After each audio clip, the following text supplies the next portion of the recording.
The Burnt Hills Ballston Lake girls volleyball team has won 368 straight matches in the Suburban Council. 368. Game one was in the fall of 1990, and the most recent win came yesterday in this straight sets triumph over Albany High. The Spartans have also won 13 straight Section 2 titles, 21 championships in the past 27 years, and once again this year, the Spartans are ranked second in the state in Class A.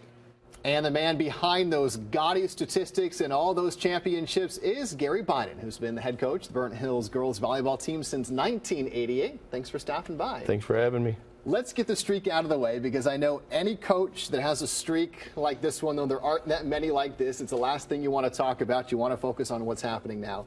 With that being said, a streak that goes back to 1990 without losing a match in the Suburban. Do you ever have a moment to reflect on just how impressive that is? Yeah, I do, and I think about the kids that were a part of it. You know, the kids back in those days that, you know, we hadn't won a sectional championship yet. We hadn't done what we've done, you know, what we do now, and those are the kids that built this program with how hard they worked and how they represented their program and their school.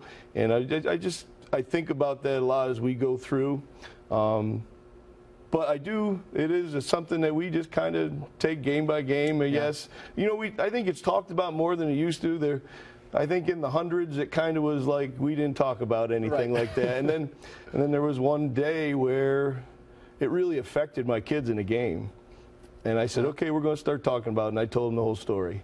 And, you know, it's not that we don't talk about it. We don't really think about it. We're just kind of a game, one match at a time team. And that's what we like to do. But do you ever sense that there is pressure on their shoulders, knowing that they're representing a streak that goes back decades now?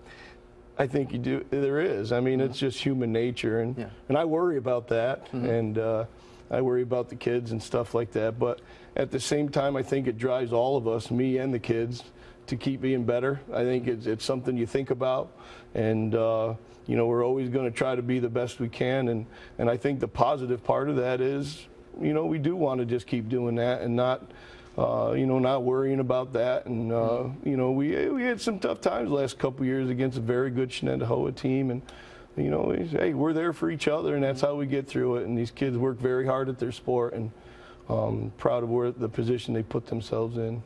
The question that I'm sure everybody asks, and it's probably a difficult one to answer, of course, is how? Because there are teams and there are programs where they go through cycles of being on top. How is it something that you and the program have been able to sustain? First of all, it's not a one-person thing. There's a lot of people that have played a part so much in, you know, the success of our program over the years. You know, not all the players and the great kids and families that have been a part and supported our program, our administration that are always at our school district supporting us, our fans, the community that supports us, all of our coaches and our not only the coaches that coach with me in our school program, but our club program where our kids play in the off season, and there are just so many people that I'm so thankful for. I just say I'm just a small part of this, you know, and I get to work with these kids and watch them improve. But there's so many things that go in to make a quality program year in and year out, and I can't thank those people enough. I couldn't even think about having time on your show to mention them all.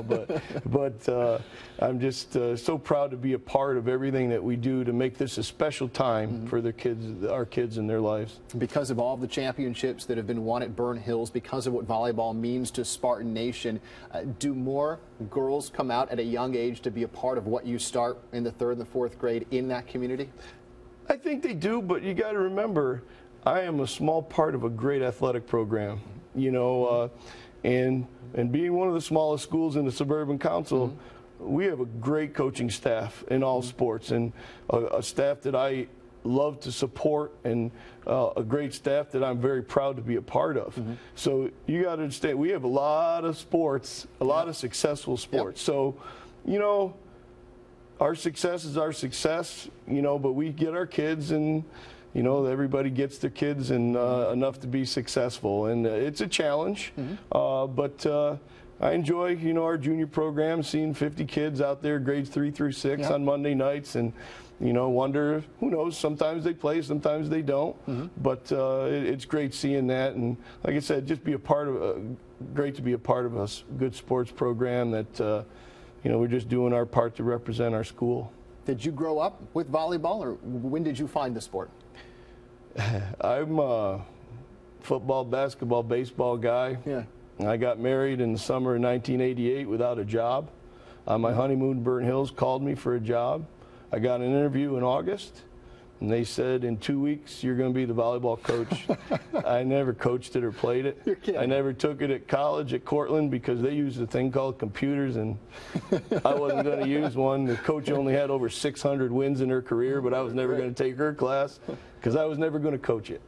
Wow. And so I did the volleyball and varsity boys basketball for 10 years at Burnt Hills, and then we decided it was time to choose volleyball and move on. And it was at that same time in '97 or so that we started to play a lot more off season. We had made a Final Four in '95 in the state, and it was time to move on. It was time to take this volleyball program to another level, and it took us a couple years. In '99 we made our first state final, and then after that we've kind of it's been good, but it's kind of funny how life works. So when you took over the program in 1988, this is before the internet where you could punch into Google, how do you coach a volleyball team? What did you do with such a steep learning curve, I imagine, to figure it out so quickly? Well, I read a book, but the only problem was the book is it didn't have the leak that was leaking into a pail on the first day of practice in the gym. But I just learned I always, in clinics and when I speak, I call myself a big thief because I watch good coaches. I watch good coaches, and back in those days it was Kathy Stanilka at Lake George and Lynn Cleveland here in Niskayuna and Gail Schaefer, Hudson Falls. I mean, just great coaches that you just wanted to keep getting better, and listened a lot and just learned a lot, and the kids got better and better, and it's funny how it works out. And now volleyball is a family sport for your family. Yeah. Both of my sons coach in college. My son Michael's at the Coast Guard Academy as a head coach. My son Matthew is assistant coach at UMass Lowell. And my daughter plays at Nazareth College in Rochester. So it's life, you know. When high school season ends, we own a 15-team volleyball club that plays from December to May, boys and girls. So it's a big part of what we do, and we just love doing it. An interesting matchup this weekend: son against daughter. Is that right? Actually, next Friday in Hartwick. Nazareth plays Coast Guard. Have you thought about how you and your wife are going to handle that? I'm going to sit right in the middle of the bleachers. Not say a word. But it's good though. It's great. I'm proud of our kids and what they're doing, and it's awful tough with 4 volleyball schedules in the fall. My wife is starting to travel a lot on her own. Well, finally, let's take it back full circle to this year's Burnt Hills Boston Lake volleyball team. Currently second in the state, 1 loss on the season against the #1 ranked team in AA. But how does the rest of this season forecast for your team? I think from the first tryout, you noticed that this senior group was driven. We have a bunch of kids that have been on this team for 3 years, that have been through 2 state final losses, and you just knew right away that they're a driven group, and they've come in, they've worked hard. They're just. I really like what they're doing, the way they're leading our team. I can't say enough about that. Our league is tough. We're gonna. We're halfway through starting Thursday. Yeah. And we have some big matches coming up, and we'll look at it, see what happens. But I think I've been really impressed by our senior leadership, and they've been working very hard. We had 1 tournament win, lost in another final, and these are top-ranked teams in the state. Sure. So we'll do it again this weekend in Baldwinsville with a lot of the same teams. See if we've taken anything from this past Saturday, because we want to. It's if you go to the end, it's a 3-month season, so you just want to keep getting better every day. Gary Bynon, the head coach of the Vernon Hills Boston Lake girls volleyball team, and best of luck the rest of the season. We'll continue your march towards, I'm sure, what is a pursuit of a state championship. Okay, thank you very much for having me. All right, thanks, Coach. And coming up, it was one of the great goal-scoring bursts ever in world soccer. We'll have that for you next on The Edge.